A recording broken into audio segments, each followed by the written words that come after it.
po ng proyekto sa Bulacan First Standard po.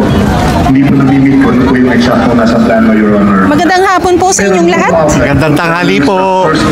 Nakakilabot pa, no? Nung pagbaba pa lang natin sakyan, habang naglalakad tayo rito sa Luneta, ano unang naramdaman mo? Nangamba. Bakit? Yung pangamba ko hindi yung takot sa akin. Hindi siya yung takot sa gobyerno, hindi siya yung takot sa administrasyon. Basta yung pangamba ko na bakit kailangan nating humantong sa ganito para ipaglaban natin na ang Pilipinas hindi dapat inaabuso. Ibig sabihin, nandito tayo sa sitwasyon na inabuso tayo. Bakit? At ang inaano natin dito, ang tanong natin, bakit kailangan yung mga namumuno ang umaabuso sa atin? Hindi nga kriminal dapat yung mga yan eh. Nandun yung pangamba ko. Tapos, I was not telling you, while walking here, nakikita mo na yung mga tao, andun na yung yung nangingilabot ka kasi ang daming crowd. Ang laki ng crowd. Totoo, Pam. And yung sabi mo yung pangamba, no? Bakit umahantong ng ganito? Pam, itong ginagawa ngayon ng mga kapatid natin sa Iglesia ni Cristo, makasaysayan ito. Makasaysayan ito dahil kitang-kita rito yung kanilang disiplina. Kitang-kita rito yung kanilang pagkakaisa. At kitang-kita rito yung kanilang isinisigaw na ang INC is for transparency, for a better democracy. Yung nasa likod natin na nakasulat, no? I hope nababasa niyo po. Pera ng bayan, ibalik. Mga kurakot, ipiit. Kanina ho, nung nagtatry kami mag-live ni Pam, sabi namin, ang ibang synonym po ng ipiit ay ikulong. So malalim na pala Tagalog yun. And yung mga ganitong klaseng panawagan, umaayon tayo rito, Pam. Umaayon tayo rito. Inaasahan ko, Pam, na kakapal pa to. Base na rin sa deklarasyon ng INC na magpapakita sila ng pagkakaisa. Buong puwersa nila, ipapakita nila, magsasama-sama sila sa loob ng 3 araw. Tayo ay nasa unang lokasyon, Marlon. Ang unang lokasyon na aming pinuntahan ay dito ho sa Luneta. Ang Luneta, ang nag-initiate ng ganap na ito ay ang ating mga kapatid sa Iglesia ni Cristo. Susunod nating pupuntahan, Marlon, ang liwasang kasi may pagtitipon yung hakbang ng Maysug sa may TM Calao, tapos magmamarcha sila papunta rito at magmamarcha papuntang Liwasang Bonifacio. Yun yung ikalawang grupo na pupuntahan namin ni Pam, and susubukan din namin, napuntahan namin yung sa White Plains sa EDSA na binubuo at inorganisa naman ng UPI, yun yung United People's Initiative. Ang crowd estimate kanina, base naman sa online news, Marlon, nasa 18,000, pero we've been here for an hour now, malamang tumaas na ang numero. 10,000 na to, Pam. Naniniwala ako 10,000 na to, Pam, kasi malaki po yung lugar ng Luneta at hindi pa tayo nakakapunta ron sa harap sa may Quirino Grandstand. So hindi pa natin nakikita, and I'm sure yung nabasa mo, kanino in-attribute yun? Pulis ba? Kapulisan? I'm sure, pati ba naman sa crowd estimate, kakalikutin nyo pa? Pati ba naman sa crowd estimate, babawasan nyo pa? Kasi yung mga taong nandito po, naniniwala ako, nasa 100,000 na to. Nasa 100,000. Sabi 18,000 lang eh.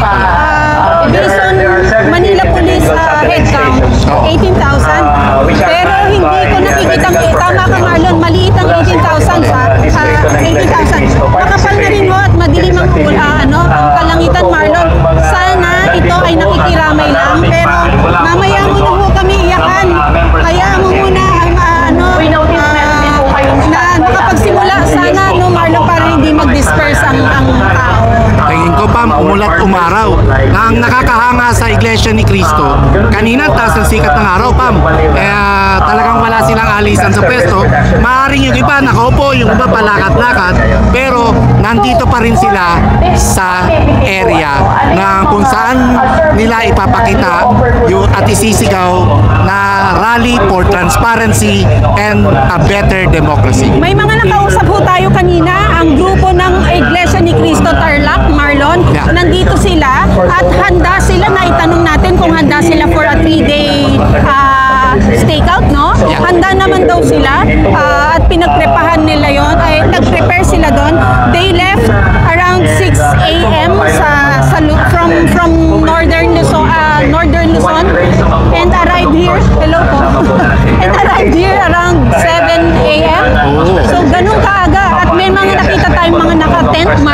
may mga nakatent na. Hindi May mga sabihin, nagseset kagabi up pa na. lang nandito na. Totoo, Pam. And kanina ang dami rin ng mga buses na nakita natin sa kahabaan ng Rojas Boulevard. Mula CCP, meron din sa may Makapagal. Excuse me. Senate area yung kanina. Senate area yung Makapagal. Sa Jokno Highway may So, sa dami nun, naniniwala ako na tama, sabi mo, nakatarlak yung kanina, nakausap mo. Naniniwala ako, etong mga nandito ngayon ay mula sa iba't ibang panig ng bansa. Oo nga, Marlon. Ano ba ang inaasahan natin? Ito bang nakikita natin? Yung kung naririnig niyo yung sound system na yan? Yan bang main stage, Marlon? Ipaling ko lang ha. Isusunod ko sa iyo ang camera. I assume, Pam, no, na ang pinaka-main stage nila, yung Luneta Grandstand, yung Quirino Grandstand. Itong nakikita nating stage dito, malamang ito yung booth na media para yung vantage point po ng mga cameramen and photographers. Yun yung nasa likod mo. And sa likod, ayun, yun yung booth. Yun yung booth. Hindi pa ho yun ang stage. And hindi pa ho namin nakikita, masyado makapalang tao. Pero I assume, Pam, ang pinaka-stage nila yung Quirino Grandstand o sa mismong harap ng Quirino Grandstand. Sa kagustuhan man po naming live sana, hindi ho kinakaya ng ating signal. Hindi natin alam, Marlon, kung meron din nakakalat na signal jammer. May jammer, no? Tama. Sa tingin mo ba, Marlon, nadaanan kasi natin kanina yung kilometer 0. So ang ina-assume ko, Marlon, kasi kapag kilometer 0, you start back at 1. Yeah. Mga ibinilin po sa atin ng mga kaparaanan para makapag-ingat ay sundin lamang po Ito bang event na to is a reboot of the corrupt and systemic problem of our government, Posible, Marlon? Pam. Posible. Higit lalo kung merong mananagot, kung merong mapapanagot, at merong mapapakulong. sa mga pangangailangan po. Dapat bang may managot? Dapat, Pam. Dapat bang may makulong? Dapat. Ano yung makikita natin sa At loob dapat ng nga, kanilang hanggat maaari, merong mapalitan. dito po, meron Meron bang tinatamaan? Sa lahat ng panawagan, matapos, Marlon matapos inilabas ni Zaldico yung part 2 ng kanyang salaysay, meron kayang kinabahan? Meron bang natakot? Meron bang kinakabahan sa mga pagkakataon ngayon? Sa mga oras na? Pam, hindi lang sila kinakabahan, meron pa natataranta.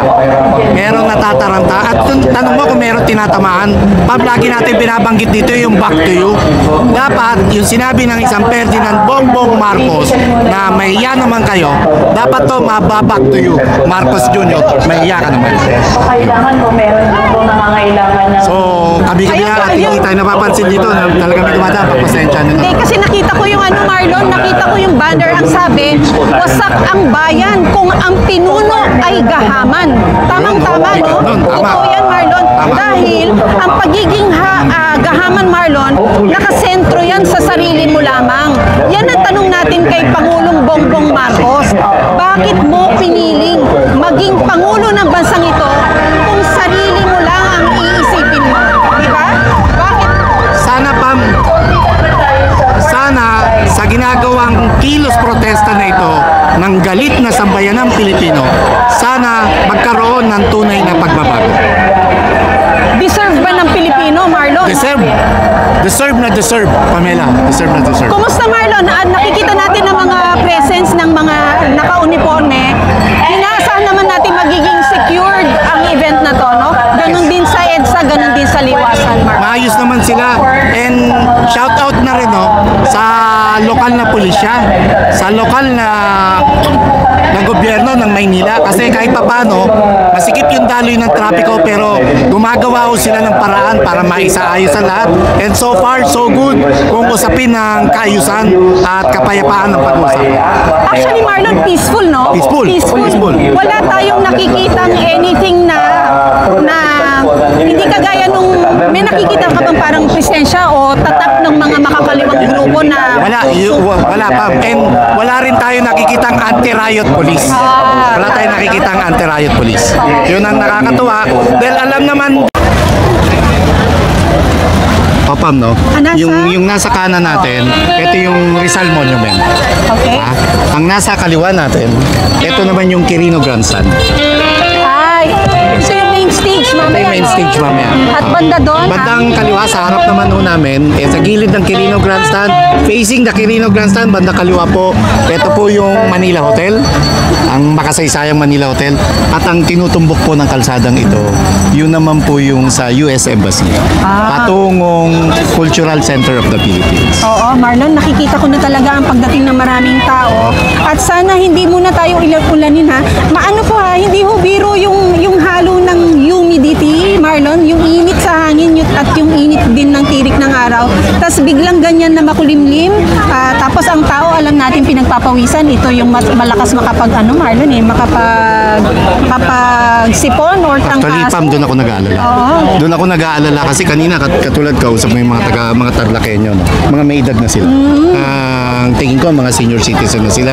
And sana kayanin ng mga resistensya at kalusugan nila yung ulan, araw sa umaga, tapos sa gabi hanggang madaling araw yung hamog naman. At isa Yun sa yung malakas. pinakamagandang sinabi bago ho tayo magtapos ngayon ha, sila, nang hindi ho namin tinatanong na sila ho ay nandito ng kusang loob at hindi bayad, Marlon. Nakikita rin natin sa kanilang mga sasakyan, Marlon, ang mga banners na may sarcasm may yung joke sarcasm, na ano. 3,000 daw ang attendance, tapos maraming laughing emoji. Yun ho ay sarcasm and ang tao Marlon narito lumalabas para sa bayan. Yes, Pam.